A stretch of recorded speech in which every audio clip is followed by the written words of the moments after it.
Top quality और consistent performance के लिए सिर्फ सिल्वर पंप नाम याद रखना।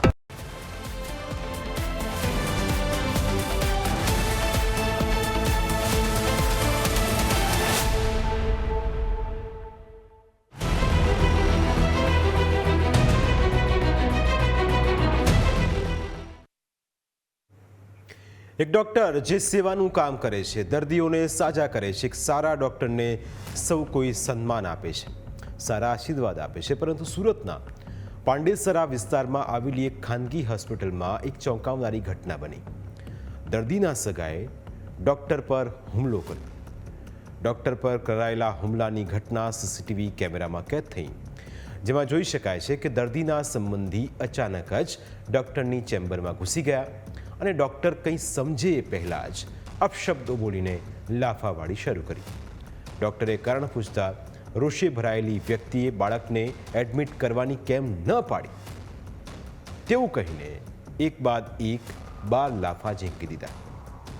ડૉક્ટરને નિર્દયતાપૂર્વક માર મારવામાં આવ્યો। આ દરમિયાન દોડી આવેલા હોસ્પિટલના સ્ટાફે ડૉક્ટરને બચાવી લીધા।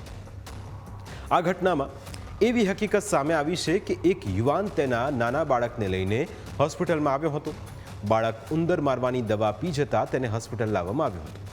ડૉક્ટરે બાળકની તપાસ કરી અને પરિવારને જાણ કરી કે બાળકને 48 કલાક ઓબ્ઝર્વેશનમાં રાખવું પડશે, પરંતુ પરિવાર બાળકને લઈને ચાલી ગયો હતો। ત્યારબાદ બાળકના સંબંધીઓ હોસ્પિટલ પર આવ્યા અને ડૉક્ટર સાથે મારામારી કરતી। મળતી માહિતી પ્રમાણે જે વ્યક્તિ દ્વારા મારામારી કરવામાં આવી તે નશામાં ધૂત હતો। આખી ઘટનામાં હોસ્પિટલના મુખ્ય ડૉક્ટર સામે આવ્યા। તેમણે શું કહ્યું તે સાંભળો। જેણે ઘરે ઉંદર મારવાની દવા લીધી હતી અને અમે પ્રાઇવેટના પ્રોટોકોલ પ્રમાણે રિલેટિવને એણે શાંતિથી સમજાવ્યું કે ભાઈ તમારે 24 થી 48 કલાક ઓબ્ઝર્વેશનમાં એડમિટ થવું પડે, કંઈ પણ કોમ્પ્લિકેશન હોય તો હોસ્પિટલમાં આપણને ખ્યાલ આવે। એમણે કીધું કે મારે એડમિટ નથી થવું અને ફાઇલ લઈને ચાલ્યા ગયા। પછી એ રિલેટિવ પાછા આવ્યા, મારા આસિસ્ટન્ટ ડૉક્ટરને 10 થી 12 વાર તમાચા માર્યા, અહીંયા સ્ટાફ સાથે મગજમારી કરી, ગાળાગાળી કરી અને જોરથી માર્યા। જે વસ્તુ ખોટી છે કે અમે પેશન્ટને શાંતિથી સમજાવ્યું કે ભાઈ તમારે એડમિટ થવાની જરૂર છે। એ જ પેશન્ટ સાચી ચિલ્ડ્રન હોસ્પિટલ પણ ગયું, ત્યાં પણ એને ઇન્ડોર માટે સમજાવવામાં આવ્યું, પણ એ પેશન્ટ ત્યાં પણ એણે મગજમારી કરી અને નહીં ઇન્ડોર થયું। અને અમે ચાહીએ છીએ કે એ પેશન્ટ વિરુદ્ધ પોલીસ FIR લે અને આગળની જે પણ હોય તે કાર્યવાહી આગળ કરે।